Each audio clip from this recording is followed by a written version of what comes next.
¿Qué es vivir cíclicamente? Cuando hablamos de qué significa vivir cíclicamente, significa que vivimos con cambios internos constantemente. Lo ideal, ¿no? O lo que muchas educadoras menstruales o parteras enseñamos es no te adaptes tú a la afuera, porque si tú te adaptas a la afuera es cuando entras en arritmias y es cuando eso ya nos va a llevar a desbalances o a patologías ginecológicas, sino más bien es adaptala afuera a tu ritmo propio. Porque vivir cíclicamente significa que desde que empezamos en nuestra menarquía, desde que entramos, desde que nos iniciamos a la escuela menstrual, ¿no? Desde que entramos a todo este movimiento interior hormonal, significa que periódicamente va a estar cambiando la fuerza, la energía, la percepción, la manera de sentir, la manera de pensar, la manera de ver. Significa que vamos a entrar a estas mareas donde cíclicamente vamos a estar cambiando internamente. Yo me acuerdo cuando le conté a mi sobrina, la mayor, cuando le contaba un poco de la ciclicidad y lo que va y lo que va a pasar a partir de ahora es como que hasta ahora tú eres una y a partir de que empezamos a menstruar es como si nos multiplicásemos y hubiera muchas de nosotras operando dentro de nosotras. Pues un día puedes tener una energía y al día siguiente ya cambió y es otra completamente diferente y al día siguiente, ¿no? O a la semana o a los días pues algo ya también está cambiando. La reacción de mi sobrina me dijo, "Ay, tía, ¿y eso va a ser para siempre ya?" No va a ser para siempre, obviamente pues son unos años, ¿no? Que estamos ciclando, que estamos en esta escuela menstrual. A nosotras nos gusta mucho llamarlas la escuela de menstruación y cada una tiene también su propio tiempo y sus propios ritmos, pero bueno, más o menos unos 40 años estamos en esta escuela interna de ciclicidad y va mucho más allá porque la matriz es como nuestro regulador de la energía del cuerpo, las diferentes energías también que tenemos en el cuerpo. Entonces, la escuela menstrual, todos estos años que vivimos cíclicamente, lo que aprendemos es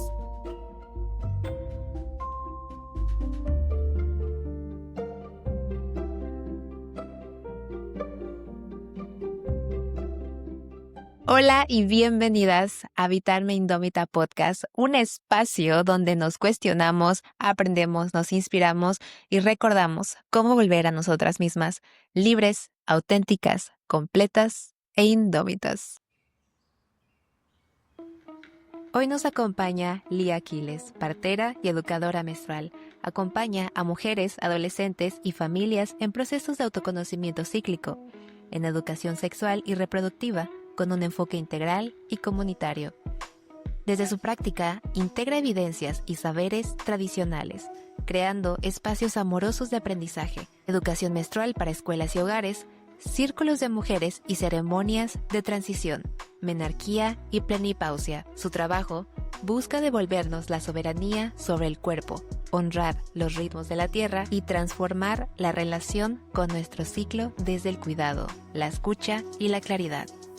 Hoy tejemos con ella una conversación para volver al cuerpo territorio, desmontar mitos y reconocer que habitar la propia ciclicidad es soberanía y libertad. Hola querida Lía, bienvenida al podcast. ¿Cómo estás? muchas ganas de empezar esta plática. Empecemos con la primera pregunta. Te voy a dar una frase y me gustaría que la completaras. No hablamos de menstruación porque ¿qué hay debajo de ese miedo, ignorancia o silencio? Creo que algo muy importante que siempre comparto es que la realidad es que venimos de unos linajes de mujeres. La mayoría de nuestras abuelas tuvieron entre 6 y 10, 11 hijos. Entonces, si consideramos estos periodos de gestación y lactancia, y eso lo multiplicamos por los hijos, ¿no? Por 6, 7, 8, 9, 10 hijos, pues estamos hablando de muchos años que no se menstruaba. Realmente nuestras mujeres mayores, nuestras abuelas, tuvieron muchos hijos, entonces no tuvieron estos periodos de menstruación. ¿Por qué? Más bien, la pregunta no es tanto por qué no hablamos de menstruación, sino por qué ahora hablamos más de menstruación que antes, ¿no? Siento yo que es más como, o sea, venimos de un tabú en el sentido de que, claro, es un proceso fisiológico que nuestras abuelas no vivían tanto como vivimos nosotras. Entonces también hay una necesidad mucho mayor de nuestra parte de conectar con esa y de entender y de gestionar nuestra realidad menstruante que es mucho más abundante y mucho mayor que la de nuestras abuelas. Para mí, uno de los motivos es eso. ¿Por qué no hablamos? ¿Por qué venimos de un tabú? Bueno, porque tenemos una realidad diferente también a hace 50, 60, 70, 80 años, ¿no? En relación a nuestros sangrados como mujeres y lo que eso nos implica a nuestra salud y a nuestra cotidianeidad. O sea, que nos implica ser mujeres que menstruamos mucho más en nuestra cotidianidad. Me encanta. Y me gustaría conversar sobre, he escuchado de ti y de otras educadoras menstruales hablar de que la salud menstrual es el quinto signo vital. Cuéntame más sobre ello. ¿Por qué ahora nombramos a la salud menstrual o a la menstruación como el quinto signo vital? Mm. Sí, mira, lo que pasa es que la menstruación acaba siendo el resultado de Ujú, lo que se ha vivido a lo largo de todo el ciclo. Nos referimos más al proceso de ovulación, menstruación, el ciclo completo. ujú, Porque muchas educadoras estamos a favor de considerar el ciclo ovulatorio menstrual como un signo vital más, porque de una forma muy sencilla explicado, porque toda nuestra vida se va procesando con nuestra ciclicidad. O sea, lo que vamos pensando, lo que vamos sintiendo, las emociones que vamos viviendo día a día, digamos que nuestra ciclicidad es el procesador. Va ujú, procesando, nos va desmenuzando, nos va además resolviendo. Considerar el ciclo de ovulación, menstruación como un signo vital nos permitiría, uno, tener mucha más sensibilidad y mucha más atención a los procesos de ciclicidad de las mujeres. Y dos, además, es como cuando al cuerpo le pasa algo, inmediatamente se va a notar en nuestra ciclicidad. Ya ujú, bien sea desde que tenemos periodos de premenstruación con muchas alteraciones o porque tenemos periodos de menstruación también con muchas alteraciones, con muchos cólicos, con mucho sangrado, con cambios muy radicales de humor y de sensibilidad y de percepción del cuerpo y de atención a la vida misma. Cuando hay desbalance en nuestro cuerpo, nuestra ciclicidad se va a notar de manera preventiva. Y, o sea, se va a ver muy rápido porque nuestra ciclicidad va haciendo el balance. A mí siempre, bueno, a ti te ha tocado escucharme, nuestra ciclicidad lo que hace es la descompresión. Sí, la descompresión del día a día, del vivir día a día. Cuando nosotras no hacemos esa descompresión por otros motivos, o sea, por otras vías, que pudiera ser o haciendo ejercicio, o haciendo danza, o haciendo canto, o en el arte, o cada quien tiene su manera de descomprimir la vida. Entonces, si no tenemos ese hábito de descompresión de mental, emocional, físico, energético, nuestra ciclicidad va a hacer, sí, nuestro proceso de ovulación, menstruación, es quien va a sostener en el cuerpo esa descompresión de vivir. Sí, porque la vida te va mm, comprimiendo el día a día, ¿no? El día a claro, día la claro. vida va comprimiendo, va tensando. Si no tenemos esos hábitos de descompresión, ¿quién lo va a hacer? Nuestra ciclicidad. ¿Por qué lo va a hacer nuestra ciclicidad? Porque nuestra matriz es nuestro centro sacral de vida, de la vida, de crear nuestra vida. Nuestra matriz lleva su ritmo, nuestra matriz lleva sus tiempos.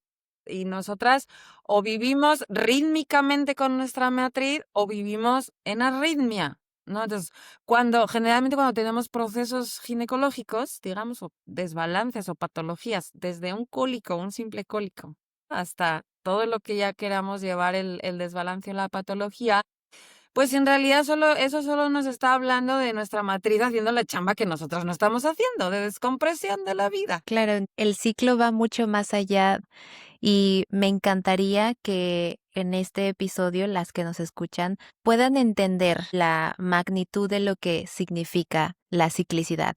Así que me gustaría que entremos al ABC del ciclo y si pudieras darnos como una explicación, ¿qué es vivir cíclicamente? Bueno, diría que es todo, ¿no? Cuando hablamos de Ujú, qué significa vivir cíclicamente, significa que vivimos con cambios internos constantemente. Y que lo ideal, ¿no? O lo que muchas educadoras menstruales o parteras enseñamos es no te adaptes tú a la afuera, porque si tú te ujú, adaptas a la afuera es cuando entras en arritmias y es cuando eso ya nos va a llevar a desbalances o a patologías ginecológicas. sino más bien es como adáptala afuera a ti, ¿no? O sea, Ujú, adáptala afuera a tu ritmo propio. Porque vivir cíclicamente significa que desde que empezamos en nuestra menarquía, de que entramos, desde que nos iniciamos a la escuela menstrual, ¿no? Desde que entramos a todo este movimiento interior hormonal, significa que periódicamente va a estar cambiando la fuerza, la energía, la percepción, la manera de sentir, la manera de pensar, la manera de ver, la manera de razonar, ¿no? O sea, significa que vamos a entrar a estas mareas donde cíclicamente vamos a estar cambiando internamente. Yo me acuerdo cuando le conté a mi sobrina, la mayor, a Elisa, cuando le contaba un poco de la ciclicidad, una vez que estaba yo limpiando las toallas de tela y pues ella estaba ahí conmigo, y me acuerdo que le contaba un poco esto, ¿no? Siempre va a estar cambiando y lo que y lo que va a pasar a partir de ahora es como que hasta ahora tú eres una y a partir de que empezamos a menstruar es como si nos multiplicásemos nosotras y hubiera muchas de nosotras operando dentro de nosotras. Pues un día puedes tener una energía y al día siguiente ya cambió y es otra completamente diferente y al día siguiente, ¿no? O a la semana o a los días, pues algo ya también está cambiando. Entonces me acuerdo la reacción de mi sobrina que me dijo, ay tía, ¿y eso va a ser para siempre ya? Pues sí, pero no, no, o sea, ella estuvo mal dicho, no va a ser para siempre, obviamente, pues son unos años, ¿no? Que estamos ciclando, que estamos en esta escuela menstrual, a nosotras nos gusta mucho llamarlas la escuela de menstruación, y pues cada una, ¿no? Pero más o menos unos 40 años que estamos, más o menos, cada una tiene ahí hasta también su propio tiempo y sus propios ritmos, pero bueno, más o menos unos 40 años estamos en esta escuela interna de ciclicidad y va mucho más allá, ¿por qué? Porque nuestra matriz es como nuestro regulador de la energía del cuerpo también, ¿no? De ujú. la energía y de las diferentes energías también que tenemos en el cuerpo. La escuela menstrual, todos estos años que vivimos cíclicamente, lo que aprendemos es a entender cómo es esa energía corporal, a entender cómo somos en cada uno de nuestros aspectos internos, que son múltiples los aspectos internos. Y siempre a nosotros nos gusta mucho explicar, es como la menstruación o esta ciclicidad con periodos de sangrado te permite aprender a conectar y a conocer toda tu energía que tienes dentro de ti, porque cuando llegue la sabia pausa o la menopausia, como se conoce más coloquialmente, o la plena pausia, ¿no? También son términos que se van empezando como a nombrar también. Toda esa energía va a estar dentro del cuerpo, toda esa energía ya no se va a ir a ningún lado con el sangrado. Por eso decimos que cuando la mujer cuando la mujer sale de la escuela menstrual interna y ya es ya la maestra, ya tiene la maestría, el doctorado de esta escuela, pues es justo, ¿no? De este periodo de menopausia o de sabia pausa. Pero, ¿qué es lo que significa ese periodo realmente? Pues que la mujer tiene toda su energía, todo su potencial, todos sus dones, toda su fuerza interna, ya la va a tener dentro, ya no va a haber fugas a la vida, ya no va a haber estas fugas de sangrado, que si bien es un proceso fisiológico, pues claro, también es un proceso energético que mes con mes nos va haciendo tener como esta pérdida de sangrado que hay que reponer y que el cuerpo Ujú. repone energéticamente y que fisiológicamente, y, o sea, el cuerpo repone, ¿no? Pero cuando ya llegamos a la sabia pausa, ya no hay esa fuga energética. Esa energía va a estar dentro. Por eso los procesos de crecer de mujeres adultas, la ancianidad, ¿no? La mujer anciana son términos dentro del pueblo de las mujeres que son complicados, ¿no? Porque nadie quiere ser anciana. Pero sin embargo, cuando hablamos de las ancianas, cuando hablamos de la abuela sabia, nos referimos a esto, a la mujer que es capaz ya de crear su vida como quiere, porque tiene todo el enfoque, porque tiene toda la energía, porque no tiene pérdidas fisiológicas de sangrado y de energía. Y es un sangrado que recordemos que es un sangrado que está destinado para crear la vida, ¿no? O sea, es un sangrado que son células madres dispuestas para crear la vida, para nutrir la vida, para fortalecer otra vida. Que si no se da fisiológicamente, pues se ofrenda y se entrega a la tierra todo ese sangrado y todo ese tejido que estaba dispuesto para crear una vida. La escuela menstrual nos enseña a crear nuestra vida, porque para eso Ujú. está dispuesta toda la fisiología y todo el misterio celular del cuerpo, ¿no? Entonces, Cuando ser cíclica lo que significa es que tienes toda la energía de la memoria celular dispuesta para crear la vida, para aprender a crear la vida.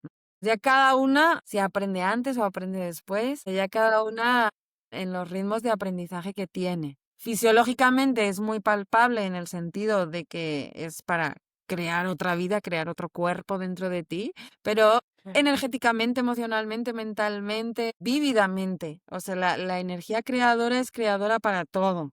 O sea que, bueno, tenemos una cultura que nos ha ido limitando, ¿no? Esa capacidad de ver y de conectar con el cuerpo a simplemente tu matriz solo sirve para tener hijos, ¿no? Y es como, esa es una narrativa arcaica ya, que yo creo que esa narrativa eventualmente pues va completamente a desaparecer y se va a ver lo limitante que es cuando vemos el cuerpo de la mujer, viendo su centro sacral energético más importante, lo estamos reduciendo y limitando a la capacidad física, nada más, ¿no? Hay muchas más capacidades de las que se desprenden de nuestro centro sacral, que es nuestra matriz. Entonces, no sé si te respondo, lo que pasa es que esto da para mucho. Me Sí, encanta. sí, Y de lo que escucho de ti es que vivir una vida cíclica realmente es integrarlo en somos mujeres cíclicas. Eso es parte de nuestra vida y qué interesante escucharlo porque cuando no vivimos de esa forma, hemos más bien desvinculadas de esa ciclicidad que nos permite sostener algunos días ciertas cosas y otros días otras cosas. Y qué bonito escucharlo porque me gustó cómo lo llevaste desde la menarquía a la plenipausia, a la ajá. menopausia. Y me encantaría que nos contaras, quiero hablar un poco sobre la menarquía. Me gustaría que nos contaras qué debería saber una niña, ya sea de 10 a 15 años, cuando le llega la primera menstruación. ¿Qué debería saber una niña de esa edad para poder tener el conocimiento o al menos tener un buen vínculo con su ciclicidad? Es otra gran pregunta, porque yo más, o sea, más qué le diría, Ujú, es qué espacios le crearía para que ella pueda conocerse. por Porque supuesto. justo la ciclicidad y la escuela menstrual, y esto es súper importante, pasa por un autoconocimiento. Lo importante es conocerse, pero ¿cómo nos conocemos si no tenemos espacios reales donde nos podemos conocer? Entonces, ¿qué nos toca a nosotras como adultas o como más mayores que somos y que somos las que estamos transmitiendo y compartiendo la información a las niñas y a las menarcas? ¿Qué les podemos decir sobre la ciclicidad o qué es lo que tienen que saber sobre la ciclicidad? Bueno, lo primero, en cuanto a decir de palabra, o sea, sería no dejas de ser niña por estar menstruando, ¿no? Porque luego hay mucha esa Total. narrativa de, es que ya eres mujer. Ujú. Bueno, pues, o sea, quiero decir, sí, mujer eres por género, por sexo, o sea, sí, pero no dejes de ser niña, ¿no? O sea, no dejes de ser adolescente, más bien, porque generalmente cuando empezamos a menstruar, somos adolescentes ya, 12, 13, 14, claro, cuando ya estamos viendo ahora realidades en contextos de ciudad, sobre todo que las niñas de 9 años están empezando a menstruar, bueno, pues ahí hay que ver, ¿no? Que la maduración de cada niña, pero sí estamos hablando de niñas, ¿no? Ujú. Entonces, primero es que no dejas de ser niña, no dejas de ser adolescente. Lo único que está sucediendo es que tu cuerpo está entrando a una transición y que van a ser varios años de transición. A una niña, yo lo que le explicaría a un adolescente, lo que le explicaría sería el permitirse sentir su cuerpo y expresarse, que al final es lo que hacen los adolescentes. Y por eso, lo que pasa es que la sociedad no permite la expresión de los adolescentes, porque es una expresión, claro, a veces es una expresión de rebote, ¿no? No es una expresión guiada, no es una expresión pacífica, no es una expresión armoniosa. A veces la expresión de los adolescentes es una expresión implosiva, o sea, o es una expresión de rebeldía, es como le llamamos los adultos, que son rebeldes.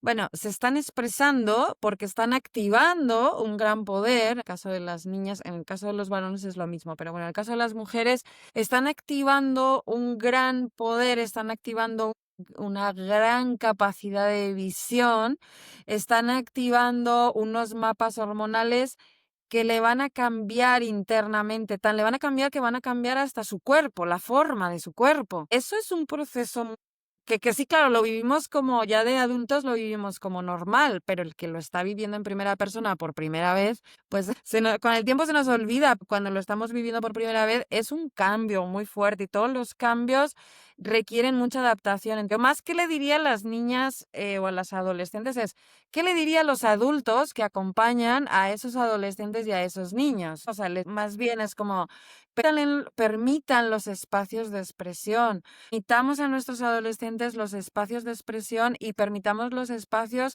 de autoconocimiento, de autoexploración y de autopercepción guiados y seguros. Y para eso estamos los adultos de alrededor, creando espacios seguros para que las adolescentes, las niñas, puedan hacer este camino de mirarse, de mirar sus cambios, de integrar sus cambios corporales, de hacer estas transiciones que son los ritos de paso, ¿no? Todas estas celebraciones rituales que se hacen precisamente para despedir y para cerrar una etapa y para iniciar y abrir una etapa nueva con unas características y unos dones y unas capacidades diferentes que hay que aprender a ver, a integrar, a practicar. Y eso es la vida, la práctica de los dones, la práctica de las capacidades, de las habilidades que cada uno tenemos, ¿no? Pero, ¿qué es lo que nos encontramos en una sociedad muy comúnmente? Nos encontramos a muchas mujeres que no tuvieron estos espacios seguros de conectarse, de vincularse con el cuerpo y de aprender cómo es su cuerpo con esa ciclicidad. Entonces tenemos mujeres muy desvinculadas de su cuerpo, tratando de hacer una vida que no les corresponde, que es una vida que se ha impuesto por los mandatos sociales. Son mujeres tratando de encajar en unos mandatos sociales que no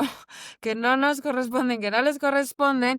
Entonces son mujeres que viven con muchas patologías ginecológicas, ¿no? Con cólicos menstruales, con miomas, con quistes, o sea, mucho, porque eso es tratar de encajar donde no me corresponde, donde no es ahí, no es donde yo me voy a expandir. ¿Cuál es la vía del cuerpo de descompresión? Pues esta patología, descomprimir de estar en una vida que no me corresponde. Entonces, cuando nosotros hablamos de la menarquía, lo que tenemos que pensar o lo que tenemos que crear son estos lugares de vinculación al cuerpo. Por eso te digo, ¿qué le puedes decir a un adolescente?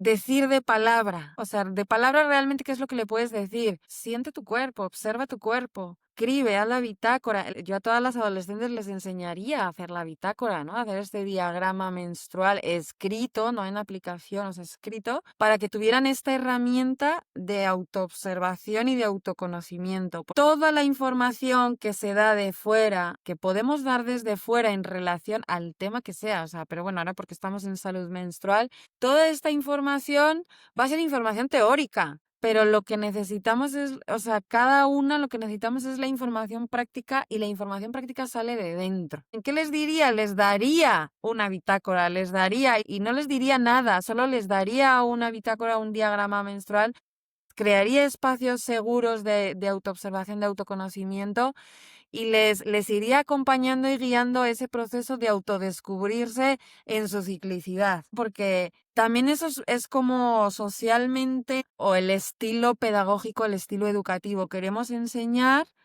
explicando todo. Yo te explico cómo funcionan las cosas, pero no te dejo descubrirlas. Entonces es como si la escuela menstrual precisamente lo que nos trae es eso, nos trae el descubrimiento interior y la pedagogía interior, la maestra interior. También Mm, igual, esto nos abre muchos Me temas. encanta, no, sí, me encanta todo lo que me compartes y justo aquí entre mis apuntes me encantó esto sobre crear espacios seguros para autodescubrirse. Me gustó escucharte todo esto que me comentas sobre la menarquía. Siento que las nuevas generaciones van a empezar a tener estos espacios seguros para poder autodescubrirse, pero la realidad es que tanto tú como yo venimos de una generación muy diferente donde estos espacios no existían y ahora somos adultas que estamos preguntándonos qué pasa con nuestro cuerpo, qué pasa con mi ciclicidad y es ahí donde yo llego a ti y a otras mujeres que me cuentan, pues si quieres sanarte tienes que empezar a conocerte. y me encanta todo esto que me compartes porque definitivamente hacer una reconciliación es el primer paso, pero ahora también ver qué tipo de ciclo estás habitando. Y me gustaría que entráramos hablaste sobre el diagrama menstrual y también tú me has compartido mucho sobre la bitácora. Cuéntanos más sobre eso. ¿Para qué es necesario tener un diagrama, una bitácora o un registro, no solamente menstrual, sino corporal? Pues justo porque es una de las herramientas más importantes Ujú, de las que yo he conocido. Seguro hay más. Y bueno, claro, ujú, conozco otras personas, hay más, ¿no? Pero es ujú, como, yo digo que la más autónoma, ¿no? Porque hay otras herramientas que meditaciones, que ejercicios corporales, que los tienes que ir aprendiendo o que alguien te tiene que ir guiando, ¿no? Hasta que ujú, tú ya puedes estar en el estadio autónomo, pero el diagrama es como el primer pasito, la bitácora es el primer pasito para que tú vayas tomando toda esta autonomía y esta soberanía y este conocimiento y autodescubrimiento de tu cuerpo, ¿no? ujú, Yo hace poquito hablaba con un amigo, yo ya he desistido de maestros de música, ellos tienen una forma y una metodología que es lineal, no es cíclica. No está considerando mis necesidades, digamos, o mis características cíclicas, ¿no? Son ujú, pedagogías generalmente muy lineales. Entonces, hace tiempo que dije, no, yo no puedo con los maestros de música, o sea, no, son muy complicados, lo que voy a hacer es esta ruta autónoma e ir preguntando yo cuando voy teniendo dudas, ¿no? Entonces, me acuerdo otro día que le preguntaba a un amigo y al final le dije, bueno, gracias por toda esta explicación que me das ahora. En mi próxima ovulación me voy a sentar a escribir toda esta explicación, hacer los dibujos para yo entender, ¿no? Entonces me acuerdo que él me dijo, ¿por qué en tu ovulación? Y entonces ya, porque mi capacidad de entender la teoría musical es muchísimo mayor cuando estoy ovulando. Y le dije, y qué pena, ¿eh? Porque ovulo 4 días al mes. O sea, bien pudiera tener más capacidad teórica musical, ¿no? Bien podría claro. tener un poco más de capacidad a lo largo del ciclo de comprender bien la teoría musical, pero no, mi realidad es que es ovulando cuando yo tengo esas posibilidades de entenderla y el resto del ciclo se me complica, no entiendo, o sea, sí, o sea, me pierdo en el hilo de la teoría musical, es difícil, ¿no? Entonces, pues, ¿qué hago ahora? Pues cuando estoy ovulando estudio teoría musical y el resto del tiempo, pues toco la guitarra y no me despreocupo absolutamente de la teoría musical porque me va a llevar a una frustración, porque no lo voy a entender, Ujú, porque me voy a perder, me voy a frustrar, voy a empezar como en autonombrarme de diferentes maneras de discapacidad, ¿no? Ay, no tienes capacidad para entender esto, es que no sé qué, no, voy a entrar como en entonces, justo, ¿qué nos hace la bitácora? ¿Qué nos hace el diagrama? Esto. Entender para saber cuándo vas a hacer las actividades que tú tienes potencialmente capacidad para hacerlas. Y cuando no las tienes, cuando tú no tienes potencialmente esa capacidad para hacerla, pues no la haces. Y vas a hacer lo que sí tienes potencialmente para hacer, ¿no?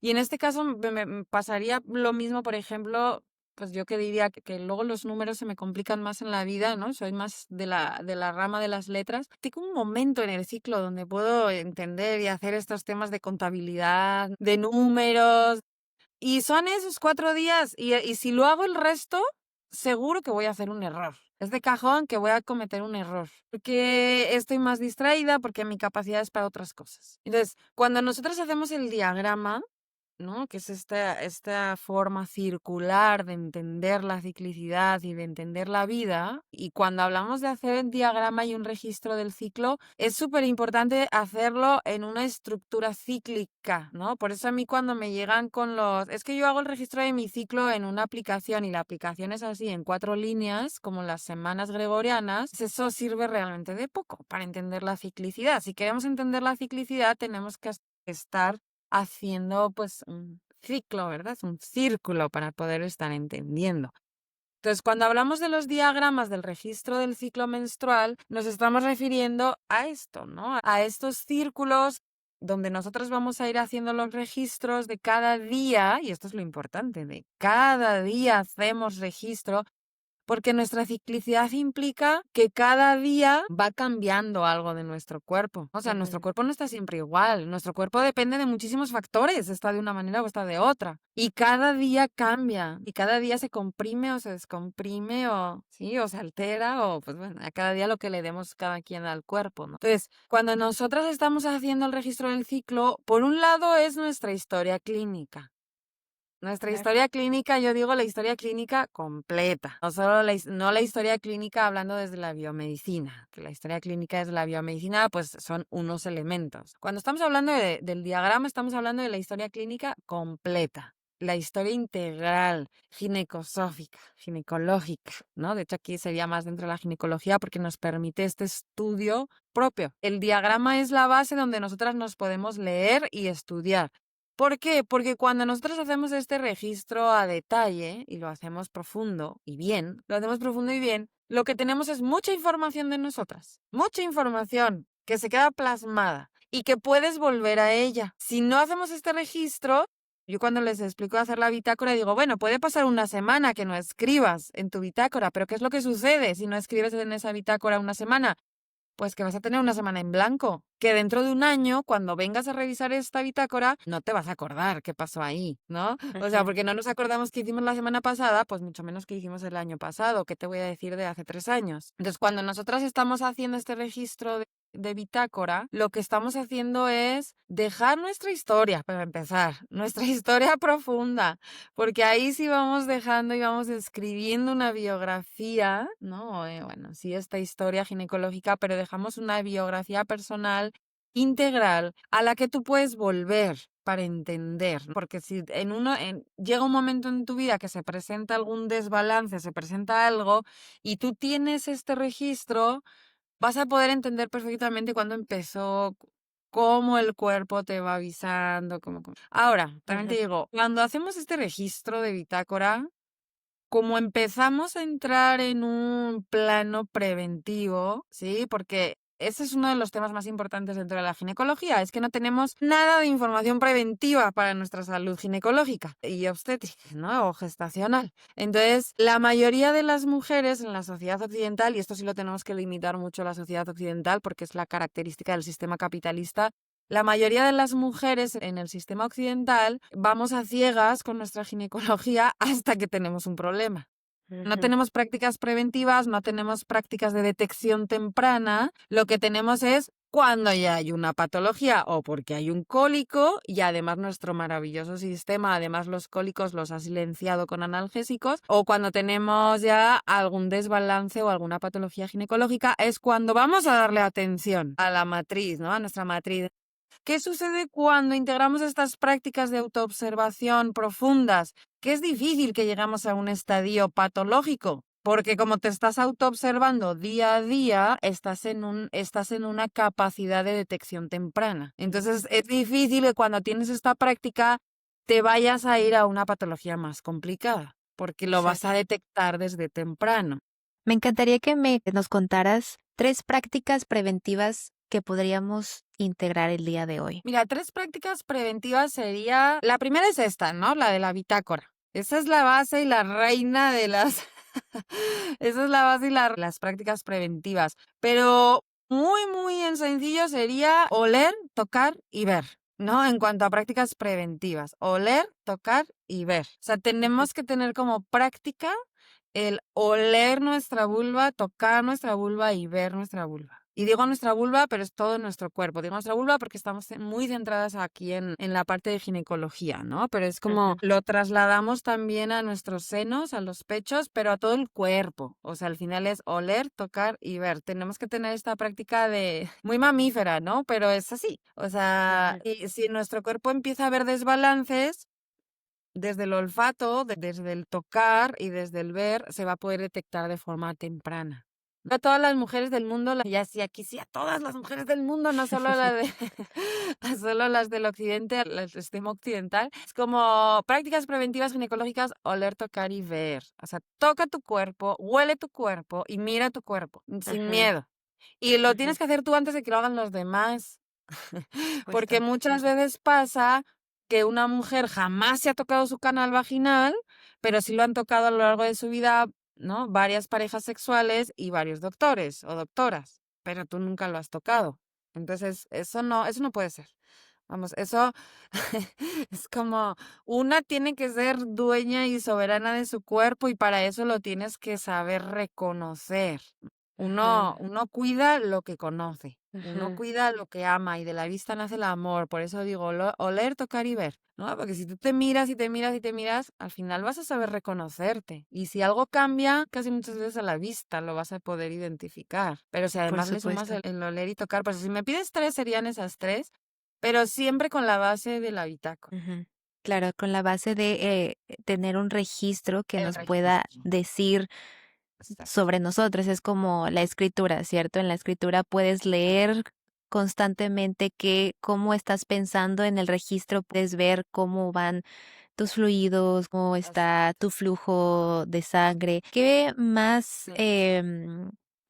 qué parámetros ponemos en un registro para Eso poder sí. conocernos? Eso es súper importante esa pregunta, porque claro, ahorita que decías de escribir, es como, sí, también, porque escribir, pues claro, la escritura es súper importante como ejercicio de descompresión en la vida. O, lo que nos permite el diagrama o la bitácora, el diagrama lunar, lo que nos permite hacer más es una sistematización de información. O sea, ahí sí sistematizamos, ahí recolectamos, ahí aguardamos información. Luego hay que leerlo eso, ¿sí? Y luego hay que escribir esa historia. Pero ahí lo que vamos a es recolectando. Entonces, ¿qué recolectamos ahí? ¿Qué sistematizamos ahí? Vamos a sistematizar y de una manera metodológica, digamos, o sea, si tiene una metodología para hacerlo, información de nuestros cuerpos, ¿no? Del cuerpo físico, del cuerpo emocional, del cuerpo mental, del cuerpo energético. Vamos a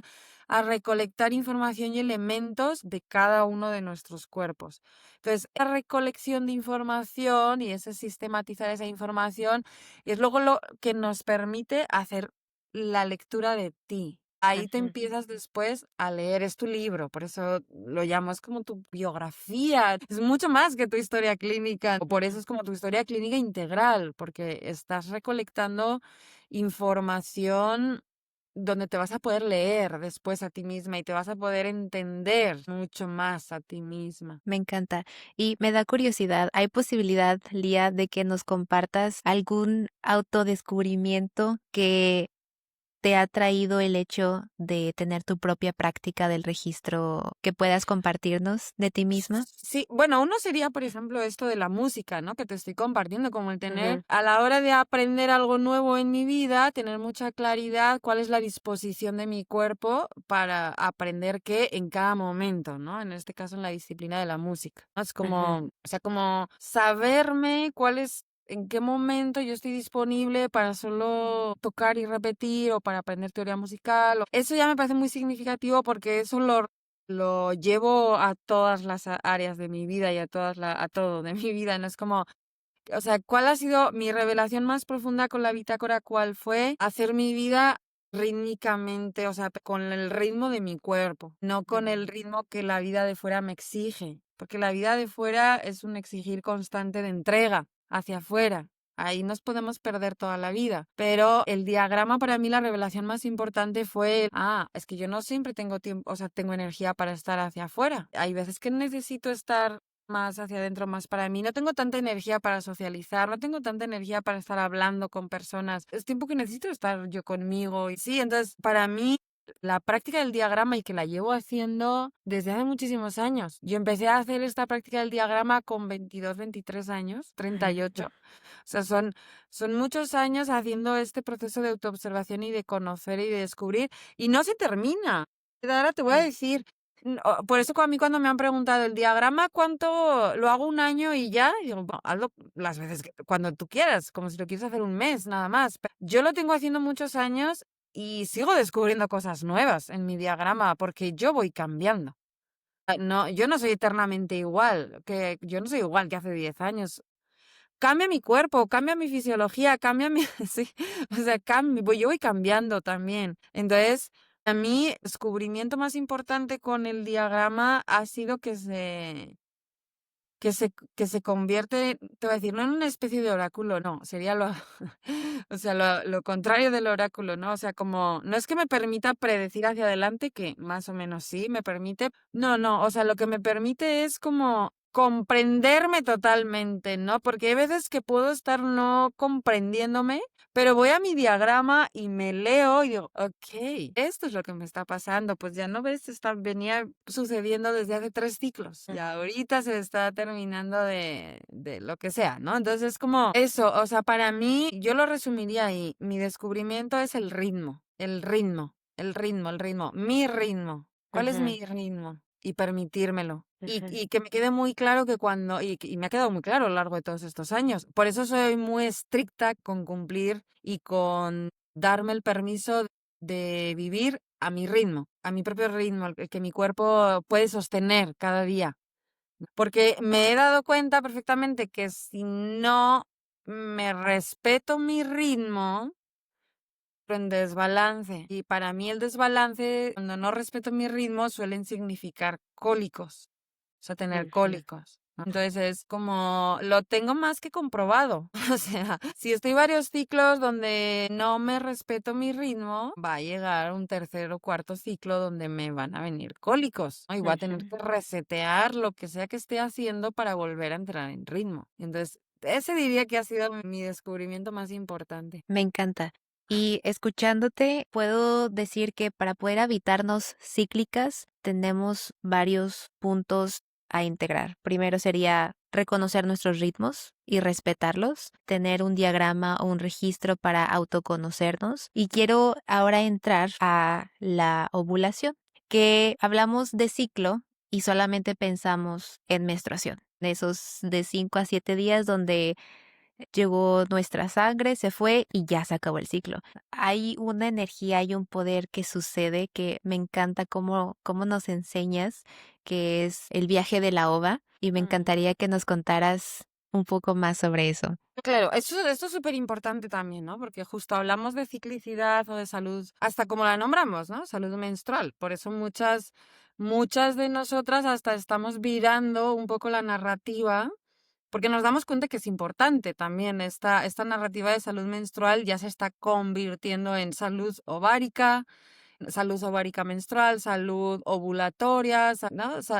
La ovulación, menstruación, pues ahí estamos, ¿no? También Ujú, buscando formas de nombrar de forma que sea incluyente, que sea integral y que sea completo a lo que nos estamos refiriendo.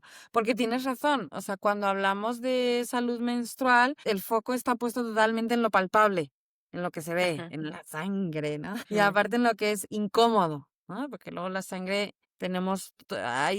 esto es parte del tabú, ¿no? Que hablábamos antes. Todavía se ve con cierta incomodidad, pero sí es cierto que de menstruación a menstruación, ¿no? Cuando decimos, ¿qué es un ciclo menstrual?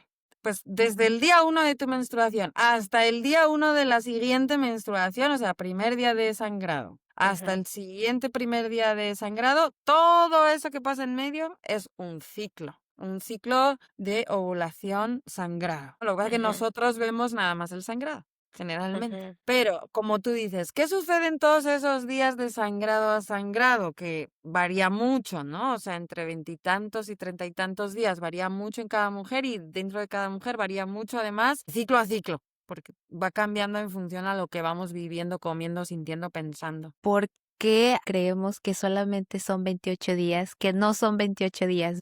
El ciclo puede ser mucho más. ¿Desde dónde viene ese de solamente son 28 días? Sí, es que es una forma, yo creo, lo de los 28 días es una forma de, ¿qué sería? Como de homogeneizar un poco para poder hablar, para poder Ujú, generar estas narrativas, ¿no? Pero, ¿qué nos ha pasado? Que nos ha confundido mucho. Es una narrativa que viene desde la biomedicina, la de los 28 días, y nos ha confundido mucho porque justo, ¿no?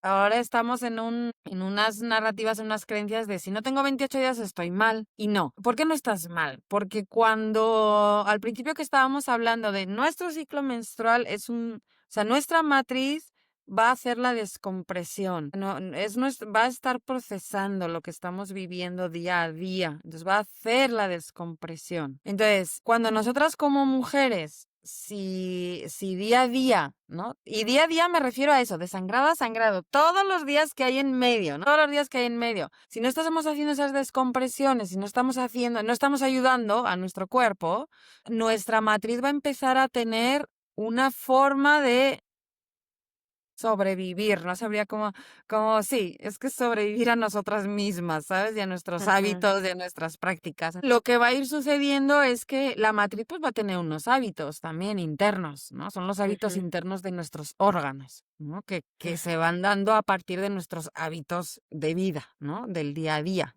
¿no? ujú, Entonces, va a depender mucho de cómo comemos, qué es lo que hacemos, con quién nos relacionamos, qué es lo que estamos sintiendo, qué es lo que estamos viviendo cada día para la delimitación del número, ¿no? De los días que va a durar nuestro sangrado, ¿sí? O ujú. sea, que va a durar nuestro ciclo, perdón, no nuestro sangrado, nuestro ciclo, porque el sangrado Claro. puede durar 2, 3, 4, 5 días, no, los días que va a durar. Entonces, decir 28 días es arriesgado porque nadie tiene una vida tan lineal y exactamente igual todos los días. Es arriesgado. Que habrá mujeres que tienen 28 días naturalmente, sin hormonas, o sea, y sin nada, sin hormonas, sin anticonceptivos, sin lo que sea. Pues sí, alguna habrá. Pero casi eso es lo raro. O sea, casi eso es lo raro de que haya una mujer que es irregular y estrictamente cada 28 días llega a su sangrado de forma orgánica, ¿eh? Y natural. Otra Ujú, cosa es si tenemos dispositivos o si consumimos hormonas, porque ahí ya se hacen falsos ciclos, ¿no? Entonces, eso ujú, ya es otra cosa, eso ya es otro tema, ¿no? Pero en general es como nuestro ciclo va a durar los días de nuestro ciclo, si son 24, si son 26, si son 28, si son 30, si son 35, o sea, la durabilidad de nuestro ciclo está en función a nuestra vida, a lo que nosotras vivimos cada día. Y en función también a la estación del año, porque nuestra disposición cíclica es muy diferente en primavera que en verano, que en otoño, que en invierno. Entonces, ujú, por la cantidad de sol y la cantidad de energía solar que recibe el cuerpo, nuestra disposición cíclica cambia en función a la luz, cambia en función a las horas de sueño, cambia en función a lo que comemos, cambia en función a las personas con las que nos relacionamos, cambia en función a lo que estamos pensando y a lo que estamos sintiendo, a lo que estamos reprimiendo y a lo que no estamos expresando. O sea, es que es una adaptación. Por eso explicaba al principio así, ¿no? O sea, nuestra matriz es nuestro órgano homeostático, es nuestro órgano de autorregulación interna. Por eso lo explicaba un poco como va a hacer la descompresión. O sea, si tú no la haces, la va a hacer la matriz, porque es el órgano de la homeostasis, del sistema nervioso y del sistema hormonal. Sí es muy importante considerar, y eso lo podemos ir viendo cuando hacemos la bitácora, cuando hacemos el diagrama, podemos ir viendo perfectamente en función a nuestra historia cómo va sucediendo nuestro ciclo. Y perfectamente podemos ir viendo, ¿no? Cuando ha pasado algo en nuestra historia, algo pasa en nuestro ciclo. Es hasta que hacemos el registro que realmente podemos observar bien que nuestra energía tiene un ciclo de una semana, o sea, una semana puede ser muy diferente a la próxima semana y es muy interesante verlo y tenerlo aquí palpable y decir así soy yo y poder saber tú misma que tú eres de esa forma sin que nadie más te lo esté Sí. comprobando. Me encanta. Y me Y que encantaría estás que bien, ¿no? total, Y que total. estás bien, o sea que, bueno, quiero decir, hay veces que cuando hacemos el diagrama podemos ver algún indicador de desbalance hormonal o de desbalance emocional o de desbalance mental, ¿no? O sea, se pueden ver esos detalles, ¿no? Pero lo que sea, no está mal. O sea, está Ujú. bien, es lo que es en este momento. Es como tu cuerpo está resolviendo la descompresión de la vida. Entonces, eso no está mal. Eso nunca está mal, ¿no? Porque es como decirle al cuerpo, ay, estás mal, y el cuerpo haciendo todo el esfuerzo por sobrevivir a nos y por sobrevivir a nuestros hábitos de vida y a nuestras formas. Creo que ahí también el lenguaje hacia una misma, ¿no? Y cómo te comunicas con tu cuerpo y cómo te comunicas hacia ti misma es súper importante. Por eso, y ahí sí te retomaría un poco el tema del tabú. ¿Por qué es un tabú?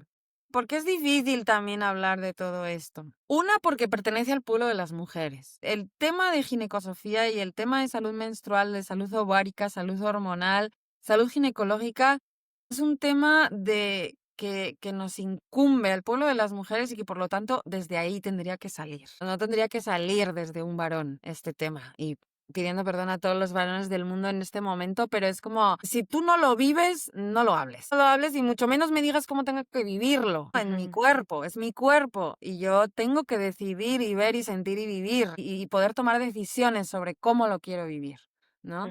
Entonces, cuando nosotros hacemos este registro y cuando vamos pudiendo tomar esta soberanía y esta vinculación a nuestro cuerpo, también podemos hablar de salud menstrual, porque el tabú radica en que nuestra matriz es un centro de libertad, de autonomía y de soberanía. Cuanto mayor desvinculación a la matriz, y no solo a la matriz, a la salud en general, cuanto más desvinculada estás de tu cuerpo, más dependiente eres en general. O sea, vas a ser Claro. más dependiente laboralmente, vas a ser más dependiente en salud, ¿sí? Entonces, Dependiente en pastillas, en anticonceptivos, en etc.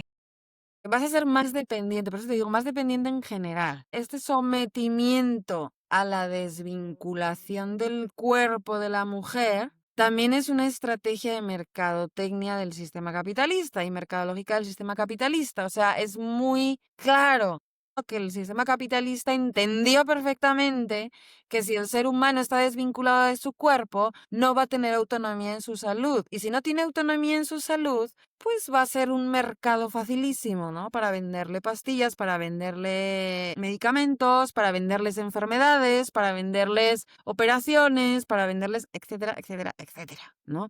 Porque la salud corporal se ha convertido en un mercado, es un mercado. Está completamente vendida al sistema económico. Entonces, ¿por qué? Justo, ¿no? Porque es un tabú. Bueno, pues es que cuando hablamos también de recuperar la soberanía del territorio, del cuerpo y de la salud, también nos estamos metiendo a desenmarañar narrativas que están justificando sistemas económicos, ¿no? Y que están justificando sistemas de mercado y sistemas laborales. Porque también si la mujer toma su matriz, esa sería la manera de nombrarlo, ¿no? Si el pueblo de las mujeres toma su matriz, el sistema laboral va a cambiar, literal va a cambiar y va a cambiar profundamente. Porque el sistema laboral actualmente, el sistema laboral y el sistema educativo actualmente tiene completamente invisibilizada la ciclicidad. Es un sistema que no está diseñado desde las mujeres y por lo tanto no está diseñado pensado en ellas, en nosotras, vamos.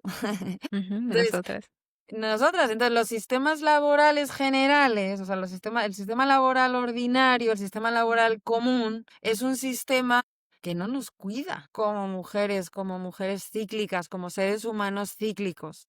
Entonces, los ejes del sistema están fundamentados y están basados en la invisibilización de las necesidades de las mujeres, de la salud y de la soberanía corporal de las mujeres. Entonces, esto va a seguir siendo tabú. Y aunque ahora tengamos políticas públicas donde se quiere hacer una narrativa pública y un discurso público sobre salud menstrual, sobre educación menstrual, pues esto va a seguir siendo complicado en el sentido de que a fondo, los grandes corporativos no van a querer que las mujeres lleguemos, porque si tú eres soberana de tu salud, pues ni vas a necesitar toallas, ni vas a necesitar tampones, ni vas a necesitar pastillas para el dolor, ni vas a necesitar pues ningún aditamento, ¿no? Y ningún suplemento que nos venden para nuestra salud corporal como mujeres. Entonces, vas a dejar de consumir. E igualmente cuando hablamos en sistemas educativos, pongo sobre la mesa siempre que se hablan en estas posibilidades, pongo sobre la mesa que es muy injusto que los exámenes, o sea, bueno, hablando de que el sistema de evaluación de exámenes también es absolutamente arcaico y que pronto va a desaparecer, o sea, si no pronto va a desaparecer, pues ojalá que pronto desaparezca, porque es un Sí. sistema bastante arcaico, ¿no? De valorar las capacidades. Pero bueno, además, no las hagas al mismo tiempo para las mujeres y para los hombres. Considera la capacidad que tiene la mujer. Porque yo pienso, ¿cuántos exámenes no hice menstruando que mi capacidad mental era nula? Y que no pude hacer ese examen a mi mi capacidad potencial de responder un examen, pues porque me tocó hacerlo en un momento hormonal que no era el momento de mayor claridad mental, ¿no? Pero si me hubieran agarrado 3 semanas después, pues mi capacidad mental hubiera deslumbrado. Desde ahí ya tenemos una inequidad en el trato. Esta inequidad hacia el género, yo todavía lo bajaría un poco más hacia las necesidades cuando hablamos de escuelas, cuando hablamos de sistema laboral. Pero esto es un diálogo que es que yo creo que hasta lo vamos a poder sostener dentro de 50 años. Ahorita está demasiado adelantado este diálogo, ¿no? Porque es impensable pensar en un sistema laboral donde se consideren las necesidades menstruales. Ahora, se irá haciendo en el futuro, lo vamos a ir haciendo, en eso estamos, ¿no? Muchas educadoras menstruales y muchas activistas menstruales, pero ahorita estamos pues muy atrás todavía para este diálogo. Me encantaría que entráramos aquí y que nos compartieras sobre el esfuerzo que estás haciendo en la educación menstrual. Cuéntanos un poco más sobre cómo llegaste aquí primero y ahora este gran descubrimiento, ¿hasta dónde te está llevando? Sí, pues bueno, ¿cómo llegué hasta aquí? Yo creo que parte para mí, como te decía antes, ¿no? De mis cólicos menstruales, porque yo sí tuve una adolescencia con mucho dolor menstrual, de tener que tomar analgésicos constantemente para Ah, dormir a mi cuerpo y no ponerle atención. Hasta que eso, ¿no? A los más o menos que fueron 19, 20, 21 años, me llega este libro que creo que mi generación, muchas empezamos por ahí con este movimiento de las Moon Mothers de Miranda Gray, ujú. donde si bien ahora podemos hacer una crítica al movimiento, podemos hablar muchas cosas respecto al movimiento de Moon Mothers, pero lo que sí es súper importante es el espacio que abrió y el escenario que abrió hace 20 años hablar de esto públicamente. Y eso a Miranda Gray nadie le podemos bajar. Pues ese gran salto, ese gran paso que ella dio, ¿no? Y que permitió estructurar un poco un movimiento que hablase sobre ciclicidad y que hablase sobre salud menstrual. Una de las primeras pedagogías bueno, este modelo de pedagogías replicables, ¿no? O sea, replicables, pero que es interesante. Finalmente es muy interesante. Entonces, de ahí parte para mí, ¿no? O sea, como mis cólicos y que llega el movimiento de Miranda Gray y las Moon Mothers a abrirme esta posibilidad de otra realidad respecto a vivir y habitar mi cuerpo cíclico. Entonces, de ahí, bueno, pues ya, se va dando la vida, las experiencias, van sucediendo muchas cosas al respecto, sobre todo mucho conocerme a mí misma, mucha práctica de bitácora, mucha práctica de hacer diagramas de diferentes formas. De hecho, tengo una época de mi vida donde tengo diferentes, cada diagrama es un poco diferente, ¿no? Cada 3 o 4 ciclos cambia un poco el diagrama, porque este ya no me gustó así, estoy así, esto aquí, así como que lo cambio muchas veces hasta ir descubriendo cuál era la forma que a mí me acomodaba y que para mí era como práctica, ¿no? De ir escribiendo y de ir registrando. Y de ahí es de donde va partiendo el saber cíclico, ¿no? Y la experiencia cíclica muy enraizada a la vivencia corporal, no a los estudios y a los papers y a la investigación científica. O sea, todo eso es un buen marco teórico, pero lo importante es lo que uno está viviendo en su cuerpo. Porque toda la información teórica, pues, es información teórica. Es importante, nos da marcos, nos da preguntas de reflexión, nos da experiencias, sí nos da mucha información que es valiosa, por supuesto. Para una, a nivel personal, lo más importante es la vinculación a su propio ciclo. Puedes tener toda la teoría del mundo de salud ginecológica, salud ovárica, salud menstrual, pero si no la tienes enraizada a tu cuerpo, si no la tienes vinculada a tu cuerpo, date cuenta que estás contando un cuento, ¿no? Porque no lo tienes enraizado y no lo tienes vinculado y no lo tienes vivido y comprobado en tu cuerpo, ¿no? O sea, si no solamente estás repitiendo una narrativa, pero que no la tienes atravesada en tu propia existencia, en tu propia vida. Creo que eso marca una diferencia fundamental con los procesos de acompañamiento y los procesos de formación de salud menstrual, ¿no? Y de salud menstrual y de educación menstrual, ¿no? Antes me preguntabas por el viaje de la ova, ¿no? Que es uno de los procesos que yo acompaño y que yo comparto de la forma más íntima. De hecho, ese es el más íntimo porque no acompaño a cualquier mujer a hacer el viaje de la ova. O sea, sí están muy seleccionadas, ¿no? Las mujeres que voy a acompañar a hacer ese viaje porque es el viaje de descubrir todos los saberes que la ova, nos referimos a la ova, las educadoras menstruales, la biomedicina se refiere al óvulo, la semilla que aguardianamos en el pueblo de las mujeres en la matriz. Cada ova guarda mucha información y cada viaje de la ova, o sea, cada movimiento que cada ova hace en nuestro cuerpo, y el movimiento de la ova precisamente es todo este tiempo que no es sangrado, ¿no? Todo este tiempo que estábamos hablando, antes que me preguntabas, bueno, ¿qué más hay cuando no hay sangrado? Ah, pues cuando no hay sangrado está el viaje de la ova, ¿no? Está todo este movimiento de la ova que va haciendo desde que madura en el ovario, desde que salta, desde que va a la trompa, o sea, todo este viaje, cada etapa del viaje y cada caminito nos va trayendo información muy poderosa, que si no le ponemos atención, pues ahí se va perdiendo, ¿verdad? Ciclo a ciclo.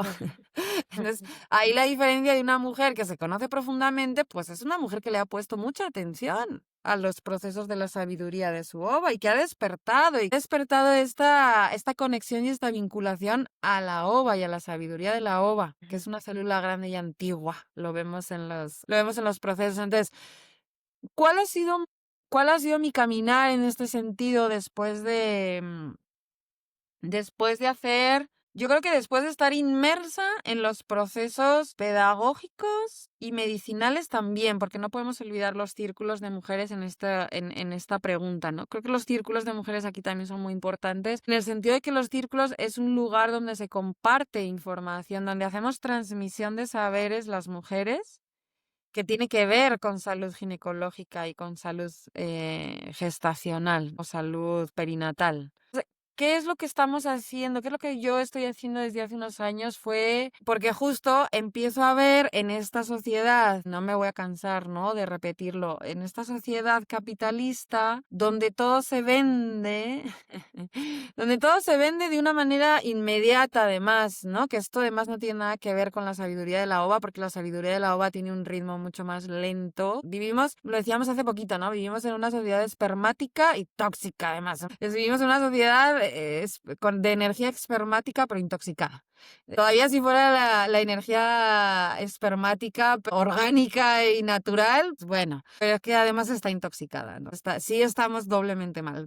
Entonces, ¿qué es a lo que yo me he ido enfocando? Pues precisamente es a estos procesos de formación profunda, ¿no? Porque ahorita además vemos que la educación menstrual también se vende, también se está vendiendo y se está vendiendo de esta manera que hace muy bien el sistema capitalista, ¿no? Que es como, hago un cursito de 4 días o de 4 meses, pero es un cursito donde te doy información muy superficial para que tú te llenes de información y luego la repitas, ¿no? Y ya eres educadora menstrual, te llenaste de información y la repites. Pero no son procesos donde están bajando al cuerpo la información. Simplemente por el tiempo y simplemente ¿sabes? Simplemente por el tiempo y simplemente